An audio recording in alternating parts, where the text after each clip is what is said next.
안녕하세요. 이 세상 모든 수소를 답하다. 수소에너지 궁금증에 대답하는 수소 앤서 아나운서 정은지입니다. 네, 오늘은 수소 충전소에 대해서 이야기를 나눠볼 텐데요. 오늘 함께 이야기 나눠보실 분들을 모셨습니다. 환경부 이세호 사무관, 반갑습니다. 환경부 이세호 사무관입니다. 두산퓨어셀 문상진 상무, 네, 안녕하십니까. 두산퓨어셀 문상진입니다. 한국가스안전공사 한재식 부장 모셨습니다. 안녕하세요. 한국가스안전공사 한재식입니다. 안녕하세요. 제가 오늘 촬영장에 오면서도 수소차를 여러 대 봤어요. 근데 수소 충전소는 좀 거의 못 본 것 같거든요. 우리나라 현재 수소 충전소 보급 현황이 어떻게 되나요? 2022년 6월 현재 수소 충전소는 전국에 180기 정도 설치되어 있습니다. 그리고 그 중에서 상업 운전 중인 수소 충전소는 113개소 139기 정도 됩니다. 특히 수소차 보급이 많이 된 서울시 같은 경우는 작년까지는 4곳 정도 운영되다가 올해 수소버스용 개화충전소, 마곡, 오곡 충전소 등 3곳이 더 추가돼서 지금은 7곳 정도 수소 충전소가 운영되고 있습니다. 환경부는 하반기에도 수소 충전소를 적극 확충해 나갈 계획입니다. 수소차가 늘어남에 따라서 수소 충전소 배치가 또 절실할 것 같은데요. 이 배치 기준은 어떻게 되나요? 예, 이제 법적으로 보면 국민의 생명보호와 재산상의 유해 방지와 재해 방지를 위해서는 설치를 금지한 지역에 해당 시설을 설치할 수 없다라는 이제 선언적 의미가 있고요. 이건 수소 충전소뿐만 아니라 모든 고압가스 시설에 설치할 때 최소한 지켜야 한다는 의미고요. 수치적인 배치 기준은 일반 주택이나 보호시설 기준으로 12m에서 한 30m 뛰도록 규정이 되어 있고요. 수소 충전소 설비는 사업소의 경계에서 10m를 유지해야 한다는 배치 기준이 있습니다. 그리고 특례고시를 따로 운영해서 LPG 충전소나 전기 충전소를 수소 충전소와 같이 함께 설치할 수 있는 제도가 있고요. 수소차 보급이 많이 된 서울, 부산 등지에 우선하여 충전 인프라를 확충해 나가고 있습니다. 그리고 충전 인프라가 부족해서 수소차 보급이 안 되고 좀 부진한 경기 북부 지역이나 경북 지역 등지에도 선제적으로 수소 충전소를 확충할 계획입니다. 이 수소 충전소가 안전이나 환경 측면에서 좀 문제가 되고 그러진 않을까요? 매연이 발생되지 않기 때문에 수소차는 환경적으로는 큰 이점이 있습니다. 그리고 안전 측면에서도 수소 자체가 가연성 가스고 고압으로 운송 저장되다 보니까 안전관리가 중요한데요. 한국가스안전공사에서 수소충전소 허가, 설치, 운영 전 과정에 있어서 안전관리를 철저히 하고 있습니다. 네, 그게 맞습니다. 저희는 허가 단계부터 구성 시스템의 기술 검토와 부품 인증을 하고요. 설치 단계에서 각 공정별로 3차례 걸쳐 검사를 하고 있습니다. 또 운영 단계에서도 실시간 모니터링과 정기 점검을 통해 안전하게 관리하고 있습니다. 또 보호시설이 안전거리라든지 아니면 수소 감지기, 또 화형 감지기, 그리고 기타 여러 가지 수소 충전소에 설치된 안전장치가 많이 있거든요. 이런 하드웨어 장치 외에도 수소 충전소를 운영하는 사람들은 어떻게 안전관리를 해야 한다라는 규정이 정해져 있습니다. 운영자들의 관리 의무라든지 그리고 제도적인 규제가 있기 때문에 수소 충전소 안전에 큰 문제는 없을 거라 생각됩니다. 수소에너지 궁금증에 대답하는 수소앤서, 오직 수소앤서에서만 확인할 수 있는 코너 팩트체크 시간인데요. 떠도는 이야기가 진짜인지 아닌지 OX로 알아봅니다. 제가 드리는 질문에 OX를 손으로 표시를 해주시면 됩니다. 수소의 연료비는 현재 휘발유 경유보다 비싸다. 하나, 둘, 셋! 오, X, 세 분 다 X를 해주셨는데요. 이유를 들어보고 싶어요. 오히려 많아지면 환경 문제를 해결할 수 있는 게 수소인 것 같은데 그러면 가격이 좀 비쌀 것 같다라고 생각이 들거든요. 연료비가 어떻게 되나요? 현재 수소 가격은 최고 킬로그램당 8,800원 정도 판매되고 있습니다. 경유는 아시다시피 요즘에는 유가가 좀 올랐지만 오르기 전 가격으로 보면 한 1,400원, 1,500원 합니다. 단순 가격만 비교했을 때는 수소가 훨씬 비싼 것처럼 보이지만 실제 연비까지 고려한다면 연료비 측면에서는 수소차가 더 유리합니다.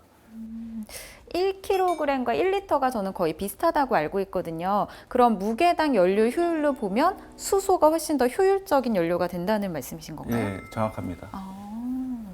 저희가 수소 만들기 위해서 천연가스 보통 계질이라는 방법을 사용을 하거든요. 그래서 어떤 한 사이트에서 천연가스를 계질을 하고 트레일러로 운송을 하다 보면 천연가스 가격에 굉장히 민감하게 돼요. 수소 가격이. 그래서 이게 유가 변동하고 천연가스 변동하면 같이 따라서 변동할 수밖에 없는 구조적인 특징을 갖고 있는데, 그러다 보니까 당연히 이제 독립적으로 어떤 가격 경쟁력을 어떻게 가질 것이냐라는 지점이 뭐 정부 사이드나 민간 사이드에서 굉장히 중요한 지점이고요. 그래서 우리가 대량 구매하면 싸잖아요. 그런 공동 구매를 통해서 수소 가격을 이렇게 낮추는 그런 노력들을 같이 좀 하고 있습니다. 그러니까 수소 가격 경쟁력을 실현시키는 방법은 수소를 싸게 생산해내는 방법일 거고요. 암모니아를 이용해서 수소를 생산할 수 있다든지 아니면 다양한 방법으로 수소를 저가나 친환경적으로 생산할 수 있는 방법을 중장기적으로 검토해야 될 것 같습니다.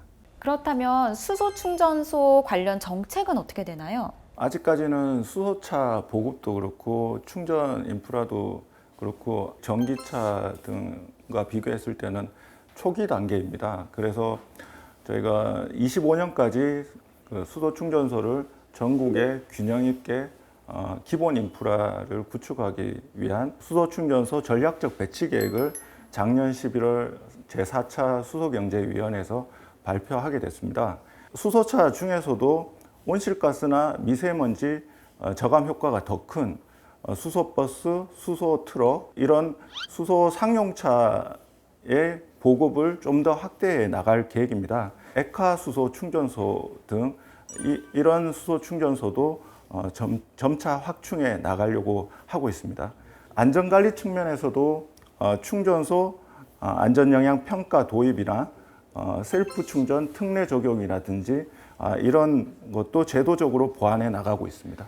수소 충전소 구축은 정책적인 메리트가 많이 있습니다. 국가 정책도 있고요. 저희 공사에서도 수소 충전소 하나에서 안전 장비에 대해서 이제 무료로 대여해주고 있습니다. 정책적으로 또 많이 지원을 하고 있는 셀프 충전소 구축도요. 규제 샌드박스를 신청해서 작년에 승인을 받았습니다. 그래서 올 7월에는 이제 실증 특례 사업을 실시할 예정이고요. 이를 통해서 이용자들이 더 많이 편리하게 사용할 수 있을 것 같고요. 동시에 수소 충전소 운영 인력 등이 효과적으로 운영될 수 있을 것 같습니다. 그래서 결과적으로 운영비 절감에 도움이 되지 않을까 생각됩니다. 그렇게 되면 이제 수소 충전소 보급이 더 많아지게 되는 거네요? 맞습니다. 저희가 그 장기적으로 25년까지 저희가 450기, 30년까지 660기, 40년까지 1200기 이상 수소 충전소를 확충하겠다는 계획은 이미 발표가 되어 있습니다. 그와 연계해서 수소차 보급 여건 등도 계속 체크하면서 수소 충전소도 확충해 나갈 계획입니다. 제가 듣기로는 그 수소 충전소마다 약간 종류가 다르다고 들었는데 어떻게 다른가요? 기본적으로 수소 충전소는 저희가 공급 방식이나 운영 형태나 충전 설비 형태에 따라서 구분을 좀 합니다. 수소 공급 방식에 따라서는 저희가 수소를 생산하는 지역에서 바로 충전까지 이루어지는 그런 방식을 온사이트 방식이라고 하고, 수소 생산지와 원거리에서 충전소까지 수소를 공급해서 충전하는 방식을 오프사이트 방식이라고 합니다. 운영 형태에 따라서는 수소 충전소만 단독으로 있는 시설하고 LPG 충전소나 주유소나 CNG 충전소나 같이 복합으로 하는 복합 충전소가 있습니다. 충전 설비에 따라서는 대부분은 고정식 수소 충전소인데요. 그거와 다르게 충전 설비가 이동해서 충전할 수 있는 그런 이동식 수소 충전소도 있습니다. 그리고 충전 설비들이 아주 컴팩트하게 이렇게 설치되는 패키지형 수소 충전소도 있습니다. 이렇게 수소 충전소가 지속적으로 확대가 될 텐데 여기서 수소 공급 체계도 되게 중요할 것 같거든요. 그 수소 충전소를 확충하기 위해서는 안정적인 수소 공급이 가장 중요하다고 생각합니다. 그리고 수소차 전환 수요와 수소 충전소를 설치 가능한 부지 확보, 그리고 수소 충전소를 운영하는 운영 사업자들의 사업성 개선 등도 고려를 해야 됩니다. 산업부에서는 수소 공급 체계를 안정적으로 확보하기 위해서 지금 노력 중이고요. 환경부하고 국토부에서는 충전 인프라 확충에 지금 노력 중에 있습니다. 특히 환경부는 지자체 관련 업계 등과 협업해서 수소차 전환 수요를 계속 창출해 나가고 있고 초기 적자 수소 운영되는 수소 충전소에도 연료 구입비를 1년에 2차례에 걸쳐서 지원하는 제도를 운영하고 있습니다. 지난 6월에 화물연대 파업으로 일부 수소 충전소 수소 공급이 중단됐었다라고 알고 있거든요. 이런 경우에도 수소를 안정적으로 공급하는 데 문제가 없을까요? 지난 6월 화물연대 파업으로 인해서 일부 수소 충전소에서는 중단되는 사례도 있었습니다. 앞으로는 수소 튜브 트레일러와 배관망 이외에도 수소를 액화해서 운송한다든지 그런 방식도 산업계 등과 협업해서 도입할 계획이고 환경부에서도 액화수소에 맞는 충전소도 올해부터 설치하는 것에 대해서 지원을 하고 있습니다. 특히 관계 부처 간의 협업을 통해서 수전의 바이오가스 개질 등 생산 방식도 다양화하고 있고 파이프라인, 액화수소 등도 활용해서 수송 방식도 다양화할 계획에 있습니다. 뭐 사무관님 말씀하신 대로 사실 공급 방식의 포트폴리오가 굉장히 다양화될 필요가 있습니다. 그게 뭐 꼭 운송 방식이 어떻게 하든 무슨 문제가 생기더라도 안정적으로 공급하기 위해서는 다양한 기술적 포트폴리오를 구성할 필요가 있다는 데 전적으로 동감하고 있습니다. 현재 우리나라 충전소가 튜브 트레일러 방식으로 좀 많이 한정이 되다 보니까요. 이제 만약에 배관으로 되는 공급 방식도 많이 확대가 되면 점점 이런 문제점은 해소될 것이라 생각됩니다. 최근 제주도나 서울 등에서 수소 충전소 건설을 반대하는 기사를 봤습니다. 수소 충전소 보급 기반을 마련을 해도 실질적인 도입이 어려운 이유가 무엇일까요? 저희가 뭐 인허가 절차든지 간소화하는 여러 제도적인 기반을 많이 도입을 했습니다. 그럼에도 불구하고 수소를 정서적으로 폭발물로 인식해서 안전에 대한 우려를 가지시는 분들이 많습니다. 특히 또 그 지역에 소외되거나 또는 그 피해를 본 사례가 있다고 하면 더더욱 강하게 반대하는 사례들이 있습니다. 그래서 이 경우 같은 경우는 저희가 환경부 지방 조직인 환경청과 함께 지자체하고 관련 사업자들과 지속적으로 설득과 설명을 하고 있습니다. 수소 충전소나 이런 새로운 기술들 반대하시는 분들은 저는 당연하다고 생각합니다. 일반인 입장에서는 새로운 기술 도입되면 불안한 건 너무너무 당연한 거고요. 그런 예전에 저희 뭐 그런 많은 기억들이 있죠. 뭐 예를 들면 LPG 택시 처음 도입됐을 때, 그 다음에 버스, 시내버스, CNG 버스 들어왔을 때, 심지어 신문에서조차 이건 폭탄을 들고 다니는 거다라는 막 그런 어떤 우려들이 퍼져 있었어요, 사회 전반으로. 그런데 실제로 LPG 택시 지금 돌아다니면서 그 많은 교통사고 나고 그럴 때 폭발하는 거 보신 적 없고 시내버스, CNG 버스 폭발한 거 보신 적 없잖아요. 신기술을 도입하는 당사자, 정부도 그렇지만 기술 도입 그 제조사들도 이걸 적극적으로 설명할 수밖에 없는 거예요. 걱정하시는 건 당연하다라고 생각하고 더 적극적으로 저희가 설득하고 설명해야지 무조건 반대만 한다라고 탓할 거는 절대 아닌 거로 저는 판단합니다. 수소 충전소를 이제 구축하기 전에 안정 용량 평가를 도입해서 위험성 평가를 할 수 있도록 하는 안정 용량 평가 제도를 도입을 했고요. 이 제도는 올해 12월부터 시행할 예정입니다. 그러면 혹시 수소 충전소 구축에 반대하던 주민을 찬성으로 돌린 그런 사례가 있을까요? 현재 전국에 아까 서두에도 말씀드렸듯이 수소 충전소가 113개소 지금 상업 운전을 하고 있습니다. 그렇다는 것은 지속적으로 설명과 설득을 통해서 주민분들의 이해를 해주셨다는 또 반증이기도 하다고 생각을 합니다. 그리고 덧붙여서 말씀드리면 수소 충전소는 현재까지 그 설치 과정에서는 반대 민원이 발생을 하고 있지만 주민들 가까이에 충전소가 설치돼서 운영 단계에서는 오히려 충전 편의시설이 하나 더 들어온다는 장점과 수소차가 무공해차다 보니까 환경적으로는 훨씬 더 쾌적해지기 때문에 오히려 주민들이 민원 제기하는 사례는 거의 없다고 봅니다. 들으면 들을수록 배우면 배울수록 재미있는 수소 이야기. 오늘은 수소 충전소에 대해서 알아봤습니다. 오늘 함께한 시간 어떠셨나요?